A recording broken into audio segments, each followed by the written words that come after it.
For 15 years, Nathaniel Cross had guided boats through the Mississippi River's most dangerous passages without a single serious accident.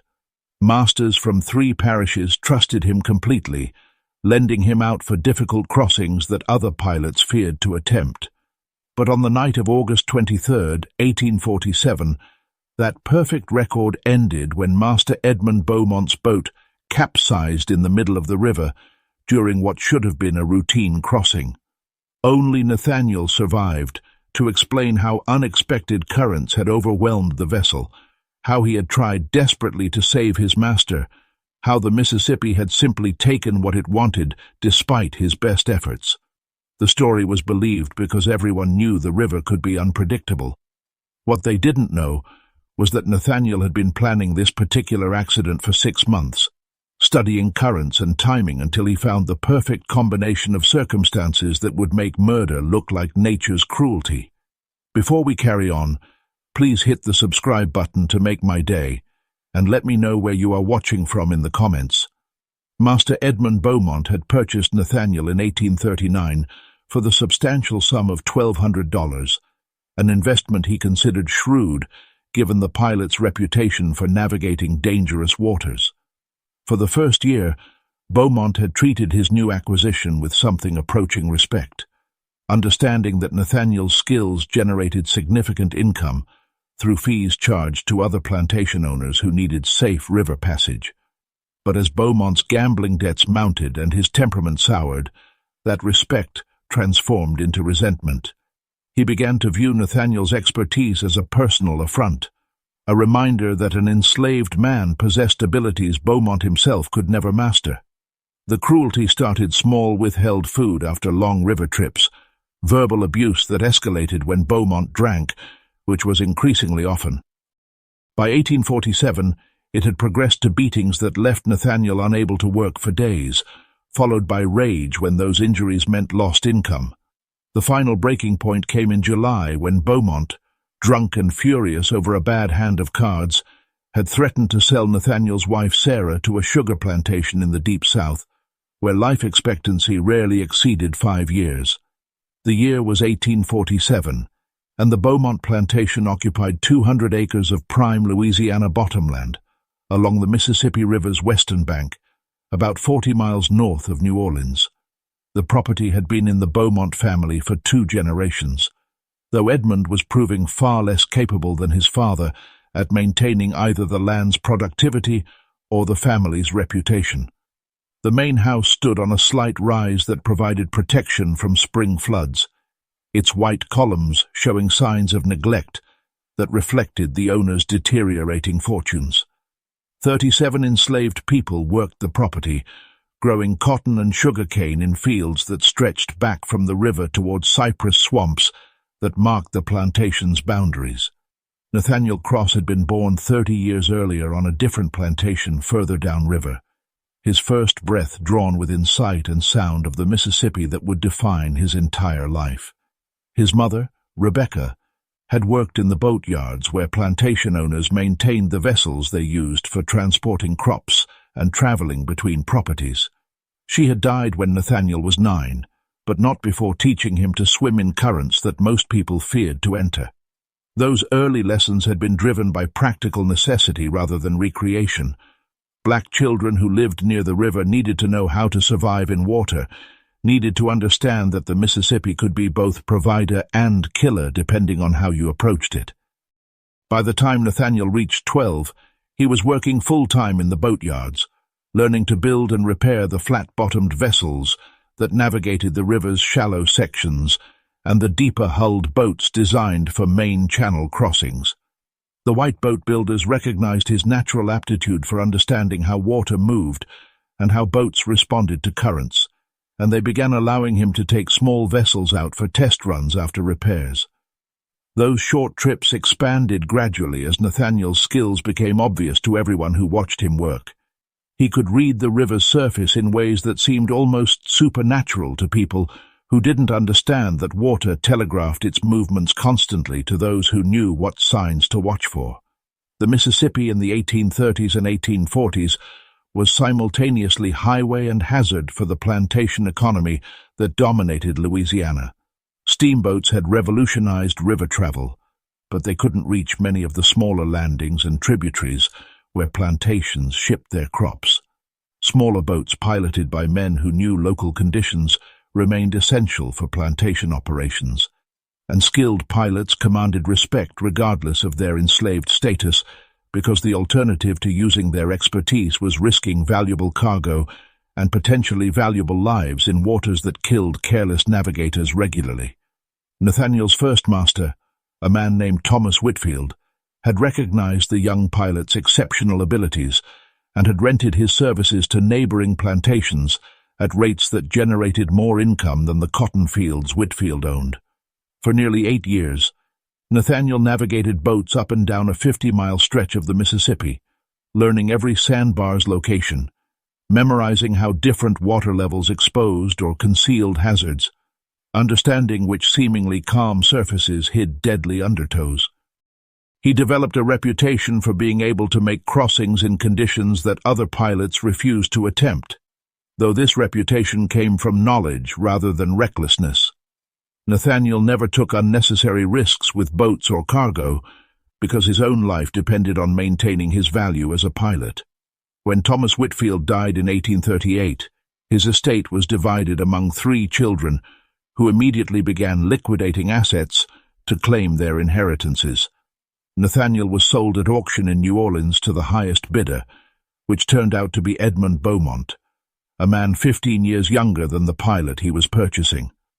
Beaumont had inherited his plantation 2 years earlier upon his own father's death, and he was attempting to establish himself as a successful planter despite lacking both the temperament and the discipline the role required. The first year under Beaumont's ownership had been tolerable, even occasionally pleasant by the standards of enslaved life. Beaumont was newly married to a woman named Caroline, who seemed uncomfortable with slavery's brutalities, and who treated the household's enslaved workers with distant kindness that at least avoided active cruelty. Nathaniel was allowed to live in a small cabin with his wife Sarah, whom he had married 3 years earlier while still owned by Whitfield. Their first child, a daughter named Mary, was born in 1840, followed by a son named Jacob in 1843. The family's relative stability was unusual for enslaved people and depended entirely on Nathaniel's continued value as a pilot and Beaumont's continued willingness to keep them together. But Edmund Beaumont possessed a weakness that gradually consumed both his fortune and whatever decency he might have once possessed. He gambled compulsively, traveling regularly to New Orleans, where he lost staggering sums at card tables in establishments that catered to wealthy planters who treated money as if it were infinite. When he lost, which was often, he would return to the plantation in foul moods that he took out on anyone unfortunate enough to cross his path. The enslaved workers learned to recognize the signs of a bad gambling trip, and to make themselves scarce when Beaumont arrived home drunk and angry. As Beaumont's debts mounted through the early 1840s, his treatment of Nathaniel deteriorated in ways that seemed designed to punish the pilot for possessing skills that Beaumont himself lacked. After successful crossings that earned fees from other plantation owners, Beaumont would find reasons to criticize Nathaniel's work, inventing flaws and demanding explanations for imagined mistakes. When Nathaniel attempted to defend his actions or explain the technical reasons for decisions made on the water, Beaumont would rage about uppity behavior and insolence from property that should know its place. The physical violence began in 1844, initially as isolated incidents that Beaumont would later claim to regret during sober moments. A slap across the face for perceived slowness in responding to a command. A shove that sent Nathaniel stumbling against the boat dock. A kick delivered when Nathaniel was bent over securing a mooring line. Each incident crossed a boundary that made the next one easier, and by 1846, the beatings had become regular occurrences that left Nathaniel nursing injuries that made piloting difficult and sometimes dangerous. Through all of this escalating cruelty, Nathaniel maintained the careful mask of submission that enslaved people wore to survive.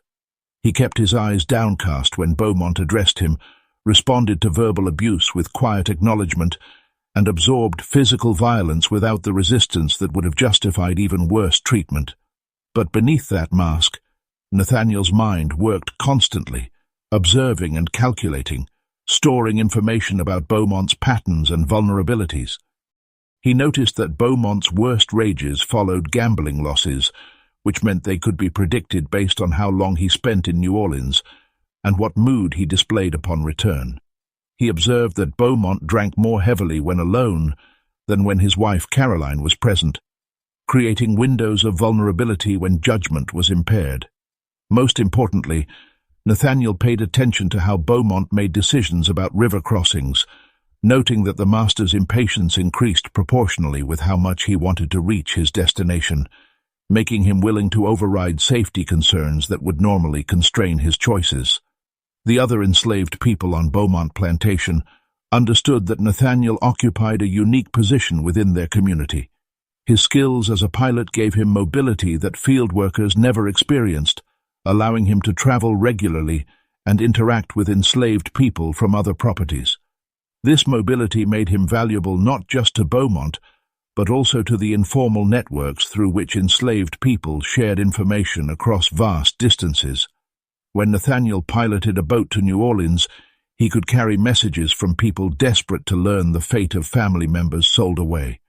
When he crossed the river to deliver cargo to another plantation, he could share news about which overseers were particularly brutal and which masters might be willing to negotiate purchases that would reunite separated families.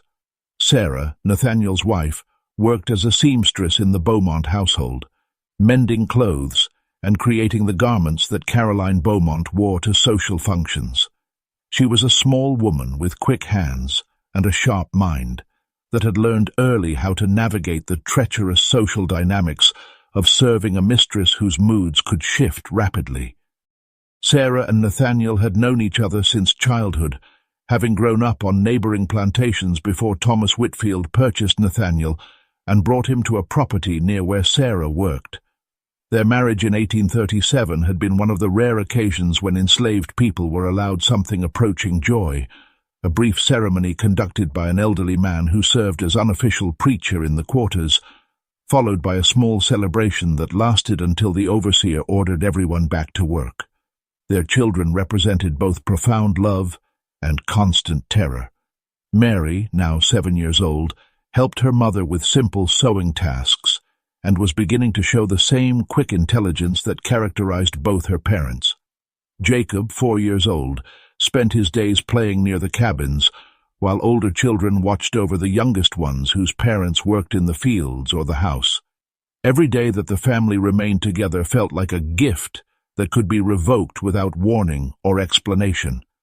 Enslaved families existed at the pleasure of masters who could separate them permanently through sale or transfer, and this knowledge colored every interaction with the constant awareness that today might be the last time they were all together.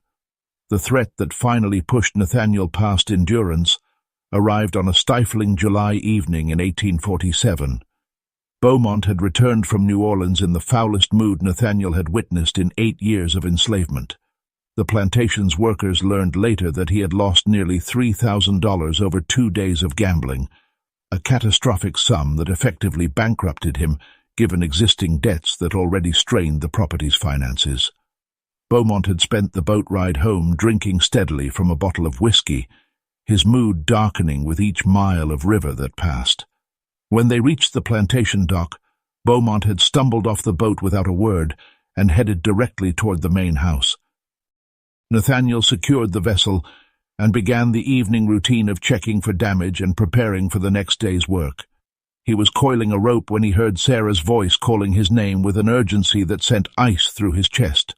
She was running toward the dock, her face streaked with tears, her breath coming in gasps that suggested she had been crying for some time.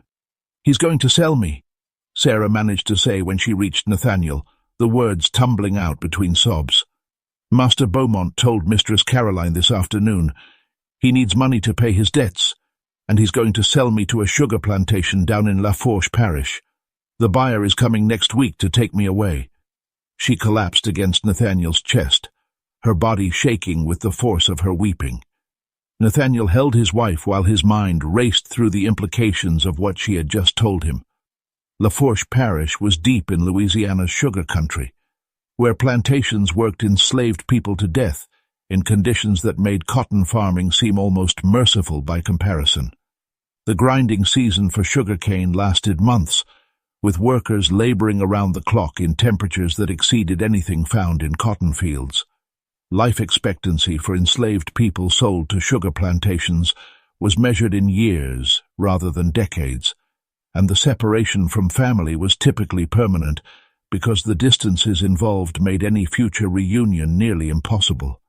"What about the children?" Nathaniel asked, though he already knew the answer would be devastating.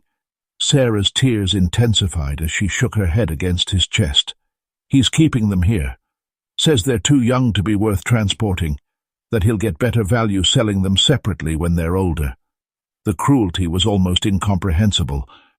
Beaumont intended to tear their family apart in the most brutal way possible, separating Sarah from her children and husband while keeping Mary and Jacob as future assets to be sold when convenient. Nathaniel walked Sarah back to their cabin, his mind already beginning to formulate the plan that would occupy his every waking thought for the next 6 weeks. He settled his wife onto their narrow bed and sat beside her, holding her hand while she continued crying. The children were with another family that evening, sparing them from witnessing their mother's anguish. When Sarah finally exhausted herself enough to fall into fitful sleep, Nathaniel remained sitting in the darkness, his thoughts turning to the Mississippi River and the knowledge he possessed about its deadliest currents. The decision crystallized with absolute clarity sometime during those dark hours. Beaumont would not sell Sarah because Beaumont would not survive long enough to complete the transaction. The master's gambling addiction and volatile temperament had created the conditions for his own destruction, and Nathaniel would simply provide the final push that sent him toward fate he had been courting for years. The river would do the actual killing, its currents and depths providing the weapon that would leave no evidence of murder for anyone to discover. Over the following days, Nathaniel began his preparation with the same meticulous attention to detail he applied to navigating dangerous waters. He reviewed mentally every section of river between the plantation and New Orleans, considering which locations offered the best combination of deadly currents and plausible deniability. He needed a spot where a boat could capsize in a way that appeared accidental, where the water was deep enough that a body would never be recovered, and where Nathaniel himself could survive to tell whatever story would be most believable. The location he settled on was a stretch of river about 3 miles south of the Beaumont plantation, where the main channel ran close to what appeared to be a shallow sandbar. The sandbar was deceptive, concealing a sudden drop into much deeper water, where powerful undertow formed when certain conditions aligned. Nathaniel had witnessed this phenomenon twice over his 15 years on the river, watching from other boats as debris was pulled under with force that suggested the current's terrible strength. Most pilots knew to give that section wide berth, approaching it from an angle that avoided the dangerous water entirely. But approaching from the wrong angle, especially at night when the sandbar's outline was invisible, could put a boat directly into the undertow's path. If the river was running high from recent rains, if the moon was dark enough that visual navigation became difficult, if wind came from the east pushing the boat toward, rather than away from danger. Under those specific circumstances, capsizing would appear entirely plausible to anyone investigating the incident later. Nathaniel spent the next 6 weeks observing weather patterns and moon phases with an intensity that would have seemed obsessive if anyone had noticed. But enslaved people's internal lives remained largely invisible to their masters, who saw only the labor performed, and rarely considered the thoughts occupying minds they assumed were too simple to engage in complex planning. Nathaniel continued his regular duties piloting boats for Beaumont, and occasionally for other plantation owners who rented his services, all while mentally cataloging information about river conditions and waiting for the right combination of circumstances to present itself. He learned that the buyer for Sarah was scheduled to arrive in early September, giving him roughly 6 weeks to act before his wife would be taken away permanently. The timeline was tight, but workable if conditions aligned properly. Nathaniel needed the river to be running high, which required significant rainfall upriver that would take days to reach Louisiana. He needed the moon to be in its dark phase, eliminating the natural illumination that made night navigation safer, and he needed Beaumont to demand a crossing at exactly the wrong time, which meant creating circumstances that would make the master impatient enough to override safety concerns. The rainfall came first, beginning in late July with storms that rolled down from the north, bringing water that swelled the Mississippi's channels and raised the river several feet above its normal summer levels. Nathaniel watched the water rise with satisfaction, knowing that higher levels meant stronger currents in the section he had identified as his killing ground. The increased flow would make the undertow near the deceptive sandbar even more powerful, virtually guaranteeing that anything pulled into it would be dragged down and held under until life ceased. The moon's dark phase would arrive in mid-August, providing a 10-day window when night crossings would be significantly more dangerous than during periods of better illumination. Nathaniel began subtly suggesting to Beaumont that river traffic should be avoided during the darkest nights, framing his concerns as legitimate safety issues, while actually planting the seeds that would make Beaumont more likely to demand exactly the crossings Nathaniel was warning against. The master's contrarian nature and his resentment of Nathaniel's expertise made him predictably resistant to advice, especially advice that might inconvenience his plans.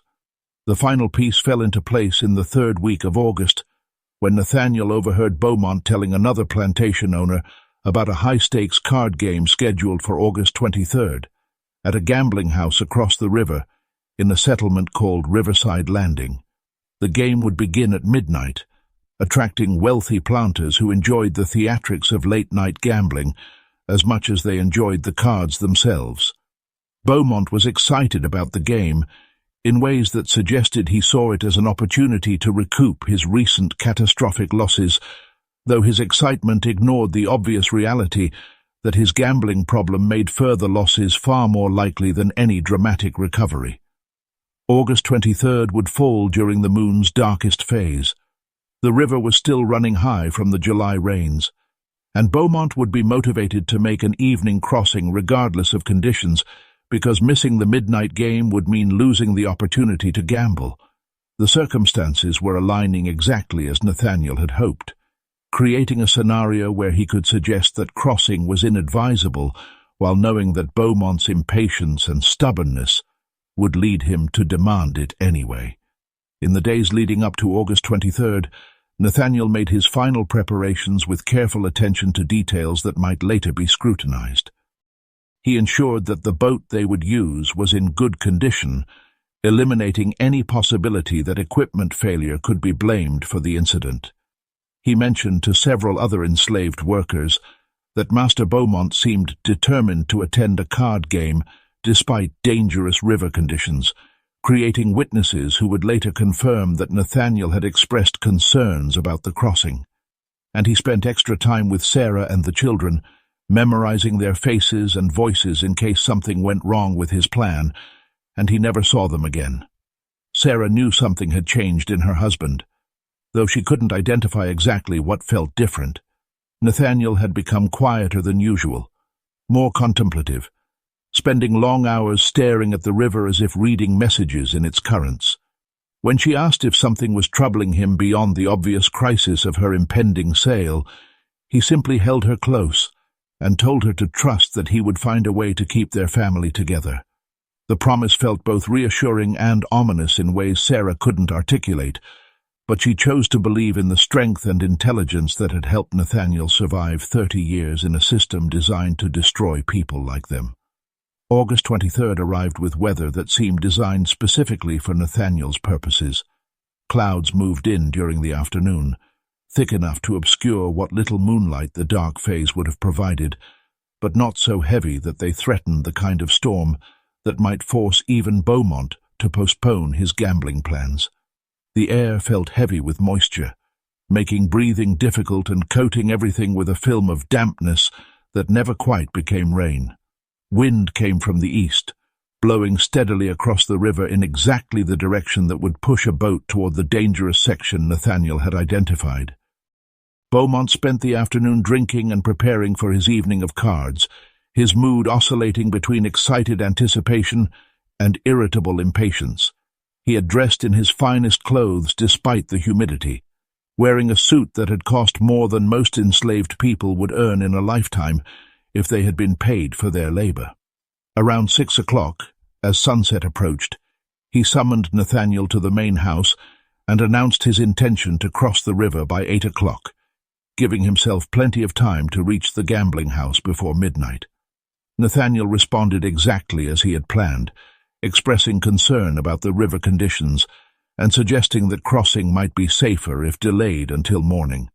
"The water's running high, Master Beaumont," he said with careful deference, his eyes downcast in the posture of submission he had perfected over years of enslavement. "And with the clouds covering the moon, navigation will be difficult. Perhaps it would be wiser to wait until tomorrow when we can see the channels more clearly." Beaumont's reaction was predictable and exactly what Nathaniel had counted on. The master's face flushed with anger at what he perceived as insolence from property that should simply obey without offering opinions. "I didn't ask for your advice about when to cross," Beaumont snapped, his words slightly slurred from the whiskey he had been drinking. "I told you we're leaving at 8 o'clock, and that's when we're leaving. You've been piloting this river for 15 years, so either you know how to handle difficult conditions, or you've been lying about your abilities all this time. Which is it?" "I can handle the crossing, sir," Nathaniel replied quietly, maintaining his submissive posture while internally savoring the moment. "I just wanted to make sure you understood the risks involved." "Risk is part of business," Beaumont said dismissively, turning away to pour himself another glass of whiskey. "And I didn't build this plantation by being cautious about every little difficulty. We leave at 8 o'clock sharp. Have the boat ready." He waved his hand in dismissal, a gesture that sent Nathaniel back toward the dock to prepare for the crossing that would be Edmund Beaumont's last. The 2 hours before departure passed with agonizing slowness for Nathaniel, though he used the time productively by checking and rechecking every aspect of the boat and mentally rehearsing exactly what he would do once they reached the dangerous section of river. The vessel was a flat-bottomed skiff about 20 feet long, designed for the kind of crossings they would be making tonight. It could hold 4 passengers comfortably, but tonight would carry only 2, the master and the pilot whose knowledge of the river exceeded anything Beaumont could imagine. Nathaniel positioned the oars carefully, ensuring they would be exactly where he needed them when the critical moment arrived. He coiled the mooring lines in ways that would allow quick release when they pushed off from the dock, and he placed a cork life preserver near his seat, a safety device that most boats carried but that few people bothered to use unless conditions were obviously treacherous. Tonight, Nathaniel planned to grab that preserver the moment before the boat capsized, giving himself a survival advantage that Beaumont would not possess. At precisely 8 o'clock, Beaumont appeared at the dock carrying a leather case that presumably contained money for gambling and a bottle of whiskey for the journey. His gait was unsteady, evidence of the drinking he had done throughout the afternoon, but he was functional enough to navigate the short walk from the main house. Nathaniel helped him into the boat, ensuring he was seated in the center where his weight would be most stable, then pushed off from the dock and began rowing across the darkening river. The crossing started routinely enough, with Nathaniel steering them away from shore and into the main channel where the current would help carry them across. Beaumont sat in silence for the first few minutes, drinking from his bottle and staring toward the opposite shore, where lights from Riverside Landing were barely visible through the gathering darkness. The clouds that had threatened rain all afternoon hung low and heavy, blocking even the minimal starlight that might have aided navigation. "You know, Nathaniel," Beaumont said suddenly, his voice carrying the maudlin quality that alcohol often brought out in him, "I sometimes think you believe you're better than me, smarter, more capable. I see it in your eyes when you think I'm not watching." He took another drink from his bottle, the liquid sloshing as the boat rocked gently in the current. Nathaniel kept his eyes on the water ahead, watching for the landmarks that would tell him they were approaching the dangerous section. "I'm just a pilot, Master Beaumont," he said quietly. "I know the river, that's all. Nothing more than that."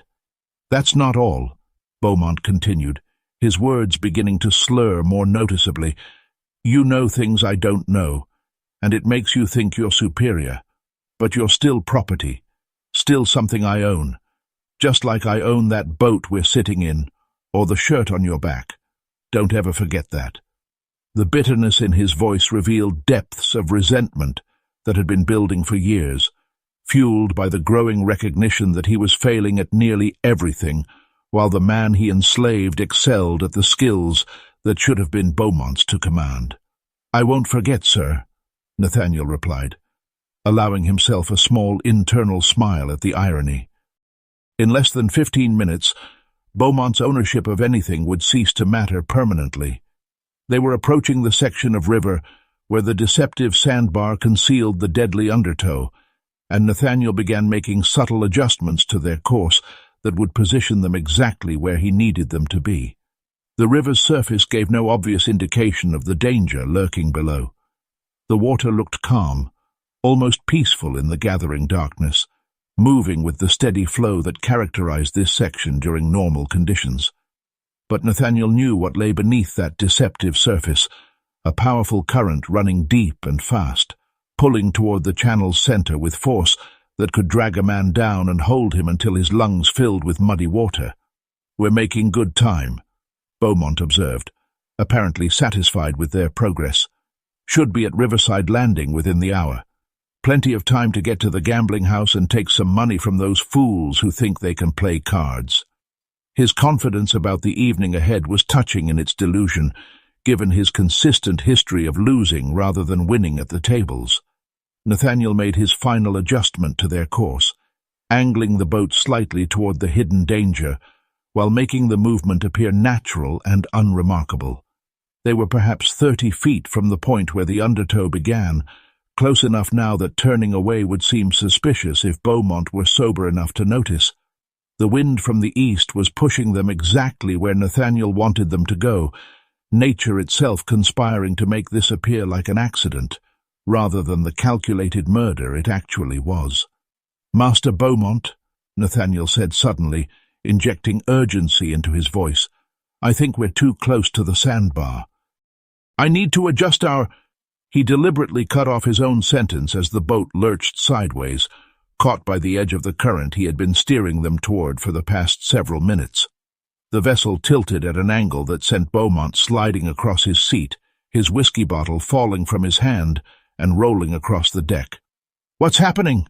Beaumont shouted, his alcohol-impaired reflexes making him slow to react as the boat tilted further.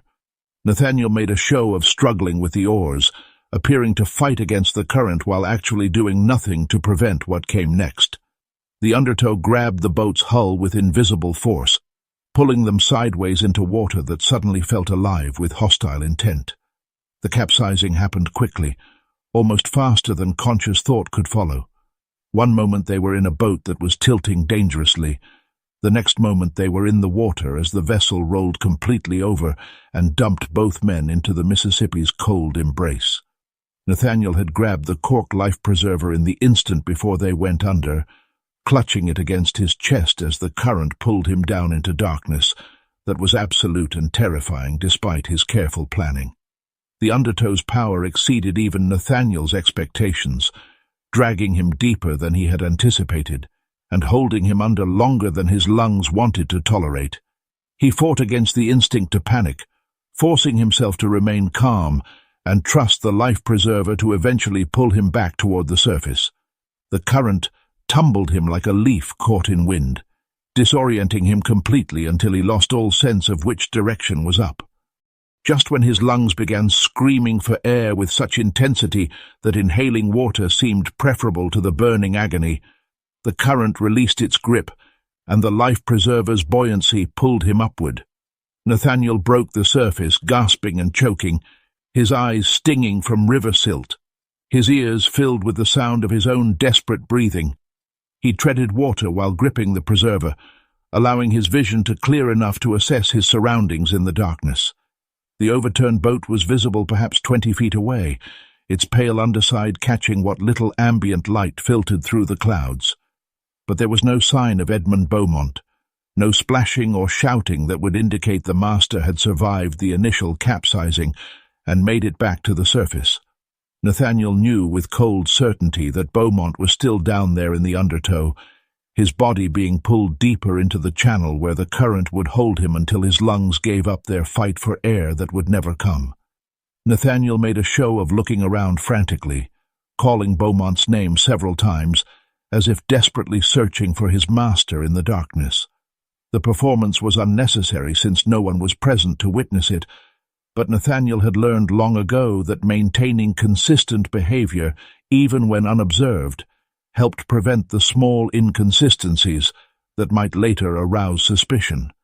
He swam toward the overturned boat and grabbed hold of its side, using it for additional flotation while continuing to call out into the darkness. After several minutes of this manufactured searching, Nathaniel began swimming toward the eastern shore, pushing the overturned boat ahead of him. The current that had capsized them had also carried them downstream from where they had entered the water, meaning he would need to walk back upriver once he reached land. The swim took nearly 30 minutes of exhausting effort, fighting against the river's flow while managing both the life preserver and the boat. By the time his feet touched muddy bottom and he could stand, Nathaniel was genuinely exhausted in ways that would help sell the story he was about to tell. He pulled the boat onto the shore and collapsed beside it, lying in the mud while catching his breath and allowing his body to recover from the ordeal. The night air felt cold against his wet clothes, and he began shivering despite the summer heat that had characterized the day. After perhaps 10 minutes of rest, Nathaniel forced himself to his feet and began walking north along the riverbank toward Riverside Landing, where he would need to find help and report the tragedy that had befallen Master Beaumont. The settlement of Riverside Landing consisted of perhaps 24 buildings clustered around a boat dock that served plantations on the eastern side of the river. Most of the structures were dark at this hour, their occupants already asleep, but light spilled from the windows of the gambling house where Beaumont had been heading before the river claimed him. Nathaniel walked toward that light, his wet footsteps squishing in the mud, his appearance perfectly conveying the image of a man who had barely survived a catastrophic accident. He pushed open the door to the gambling house and stood dripping on the threshold, immediately commanding the attention of the dozen or so men gathered around card tables in the smoky interior. The conversation stopped abruptly, as everyone turned to stare at the soaking, wet, enslaved man who had just interrupted their evening of leisure. Nathaniel recognized several of the faces as plantation owners he had piloted across the river at various times, men who would know both him and Beaumont by reputation if not personal acquaintance. "Master Beaumont is dead," Nathaniel announced without preamble, his voice hoarse from exhaustion and the river water he had swallowed. "Our boat capsized crossing the river. I tried to save him, but the current was too strong. He went under and never came back up."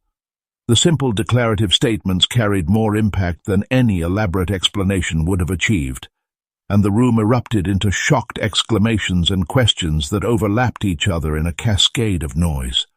A man named Charles Devereux, who owned a plantation adjacent to Beaumont's property, took charge of the situation with the natural authority of someone accustomed to command. "When did this happen?" he demanded, crossing the room to stand before Nathaniel. "Where exactly did you capsize? How long ago?" "About an hour ago, sir," Nathaniel replied, allowing exhaustion to show in his voice and posture. "Maybe 3 miles upriver from here. The current caught us near the sandbar where the channel runs deep. Master Beaumont wanted to make the crossing tonight despite the conditions, said he needed to be here for the card game. I warned him it was dangerous, but he insisted we go anyway." The subtle inclusion of Beaumont's impatience and disregard for safety warnings was calculated to shift any potential blame away from Nathaniel's piloting skills. Devereux studied Nathaniel's face for a long moment, his expression suggesting he was evaluating the story for inconsistencies or signs of deception. "Did you see what happened to Beaumont after you went into the water?" he asked. "Did he surface at all?"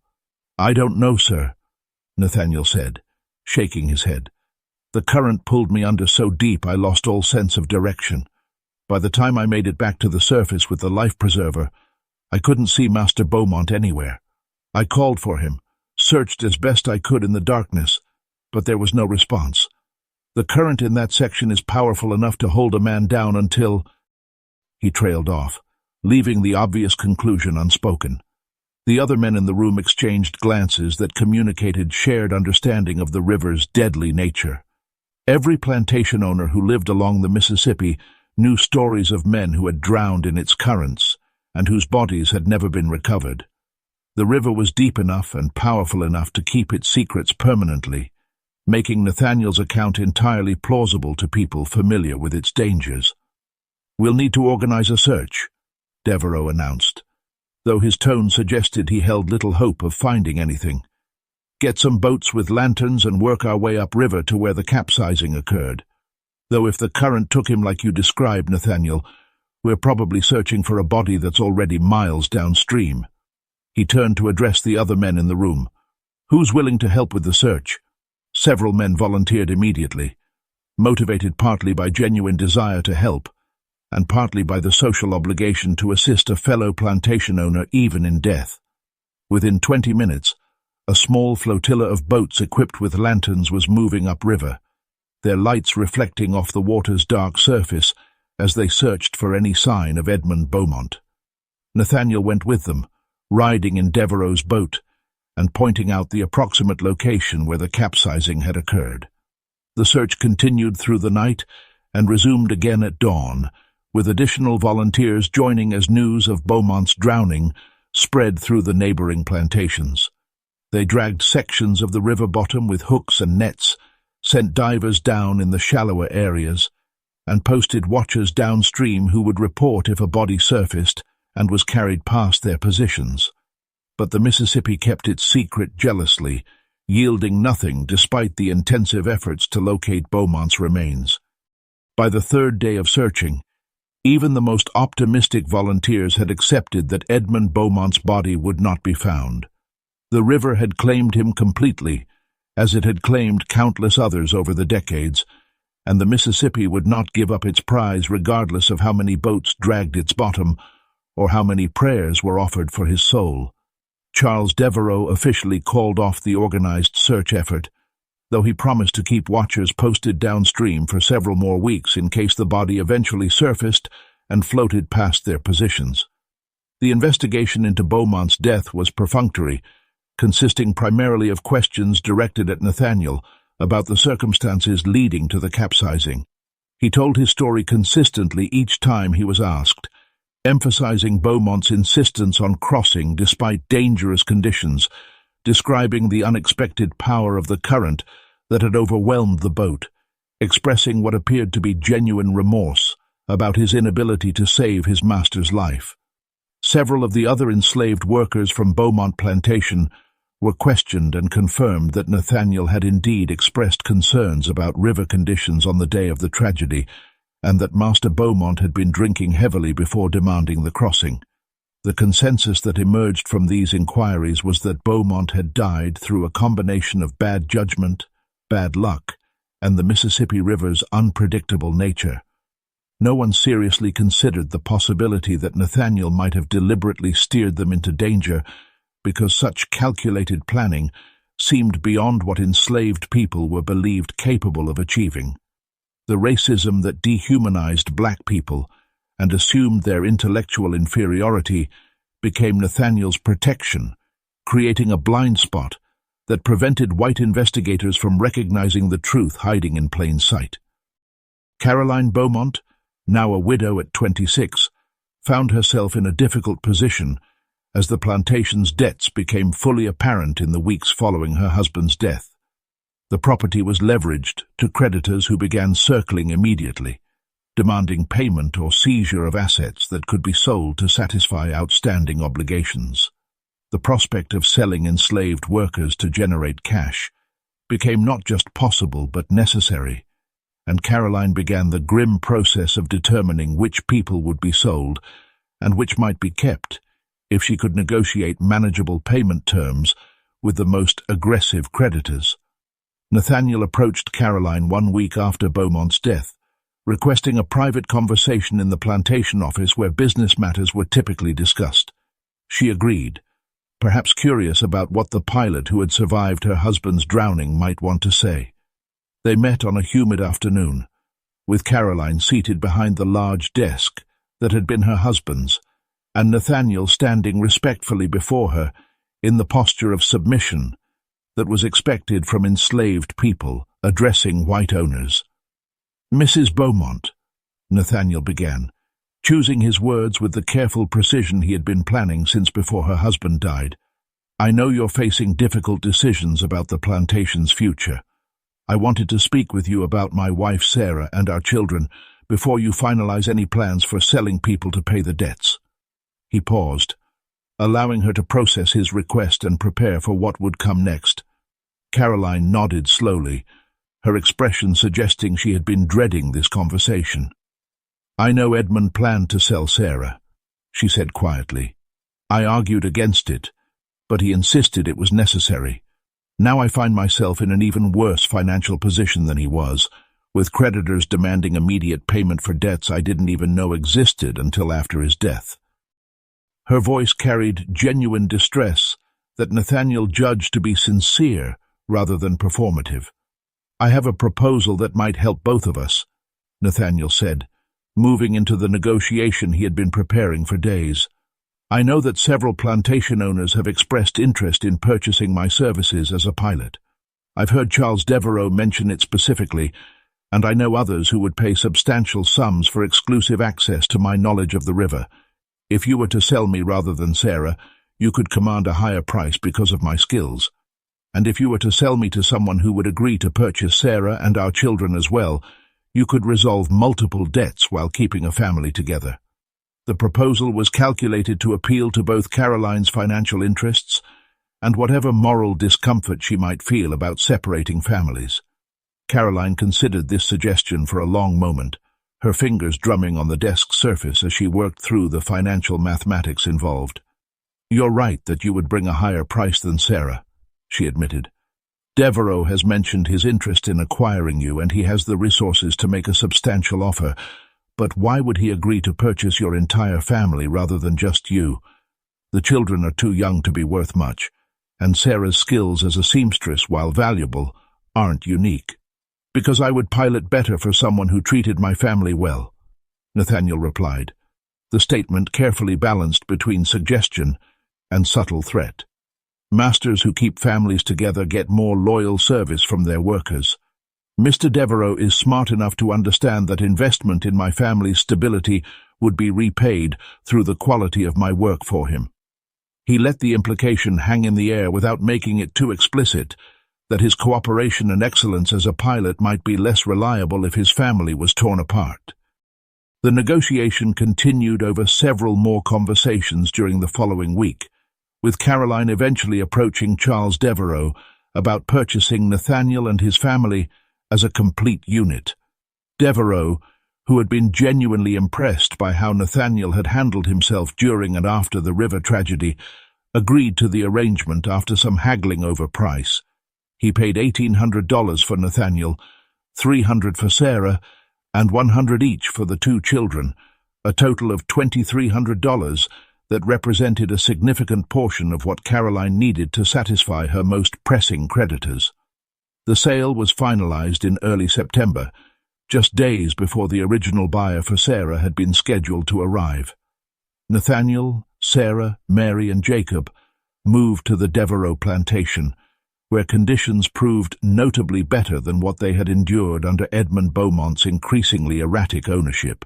Charles Devereux was no abolitionist and certainly believed slavery was justified and necessary, but he was also pragmatic enough to understand that well-treated workers were more productive than brutalized ones, and he had particular respect for specialized skills like Nathaniel's piloting abilities.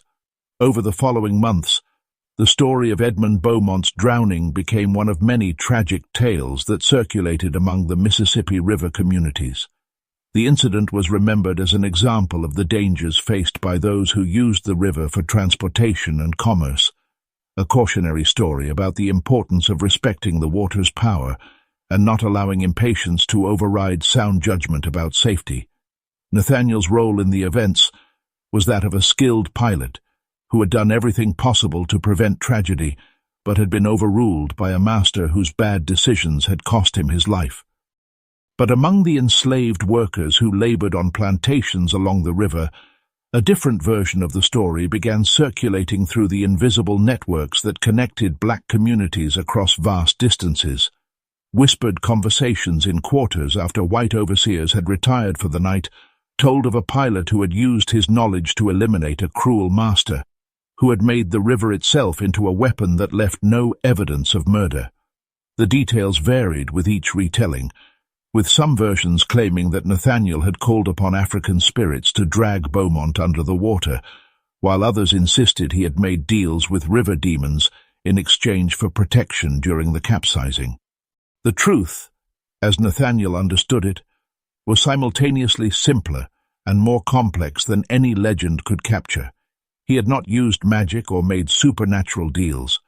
He had simply observed, planned, and acted with the same precision he applied to navigating dangerous waters, using knowledge gained through forced labor as the instrument of his liberation. The Mississippi River had been his ally not because of mystical intervention, but because he understood its mechanics better than the man who claimed to own him. Nathaniel continued working as a pilot for Charles Devereux for another 8 years, building a reputation that extended far beyond Louisiana. His perfect safety record following the singular tragedy of Beaumont's drowning made him even more valuable, as plantation owners convinced themselves that he had learned hard lessons from that terrible night and would be extra cautious in all future crossings. The irony of this interpretation was not lost on Nathaniel, who knew that the only lesson he had learned was that careful planning and patience could overcome even the most overwhelming power differentials. In 1855, an opportunity for freedom arrived when Devereux decided to relocate his operations to Texas, where land was cheaper and cotton cultivation promised higher profits. Rather than transport his entire enslaved workforce across such distance, Devereux chose to sell some workers and grant manumission to others, whose loyalty he wanted to reward, without the complication of moving them.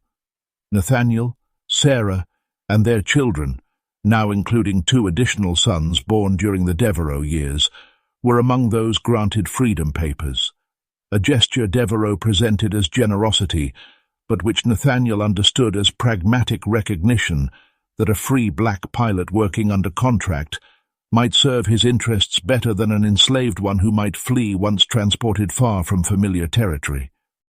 The family moved north gradually, following routes established by the Underground Railroad network, even though they carried legal papers proving their free status. They settled eventually in Cincinnati, where the Ohio River provided work opportunities for a pilot whose skills transferred readily from the Mississippi. Nathaniel found employment with shipping companies that valued his expertise and paid wages that allowed him to purchase a small house where his family lived in safety that had been impossible in Louisiana. Over the years, Nathaniel occasionally encountered other formerly enslaved people who had known him or heard stories about him during the plantation era.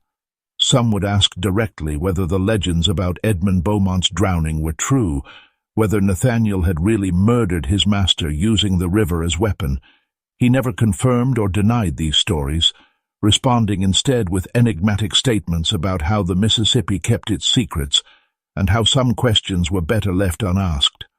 This studied ambiguity allowed the legends to grow while protecting Nathaniel from any legal consequences that might follow explicit admission. Before we end, please hit the subscribe button to make my day, and let me know where you are watching from in the comments. Nathaniel lived to age 63, dying peacefully in 1880, in the Cincinnati home he had purchased with money earned through his own labor rather than extracted through enslavement. His funeral was attended by more than 100 people, including family members, fellow river workers, and members of the free black community who had known him as a quiet, dignified man whose past remained partially mysterious despite decades of freedom. The eulogy praised his skills as a pilot and his dedication as a father and husband, mentioning only briefly the years spent in slavery, and saying nothing about the circumstances surrounding Edmund Beaumont's death. But the story survived in oral traditions preserved within black communities, passed down through generations as a testament to how knowledge could become liberation and how the powerless could sometimes triumph over their oppressors through intelligence and careful planning. The tale of the river pilot who drowned his master became one of many legends about resistance and survival that helped sustain hope during the terrible years when slavery defined American life and during the difficult decades that followed emancipation. The Mississippi River continues flowing today as it flowed in 1847, its currents just as powerful, its depths just as mysterious, its secrets just as well kept. Somewhere in those depths, far below the surface where sunlight never reaches, Edmund Beaumont's bones may rest in the mud and silt that accumulates over centuries, though they have long since been scattered and dissolved beyond any possibility of identification. The river claimed him that August night and never gave him back, keeping its promise to the man who understood its moods well enough to make it an accomplice in justice that the law would never provide. Nathaniel Cross's story reminds us that resistance took many forms during slavery, that liberation came through countless individual acts of courage and calculation, and that knowledge, even knowledge gained through forced labor in a system designed to destroy human dignity, could become the weapon that purchased freedom. His legacy lives on, not just in the descendants who carry his name and his story, but in the broader understanding that enslaved people were never the simple, powerless victims that white supremacist mythology portrayed them as being. They were complex, intelligent human beings who found ways to fight back, to survive, to protect their families, and sometimes to eliminate the specific individuals who threatened everything they held dear. The river knows what happened that night in 1847, but rivers don't speak in languages humans can easily understand. They flow on, carrying secrets and bodies and stories toward the Gulf, where everything eventually dissolves into something larger than individual tragedy or triumph.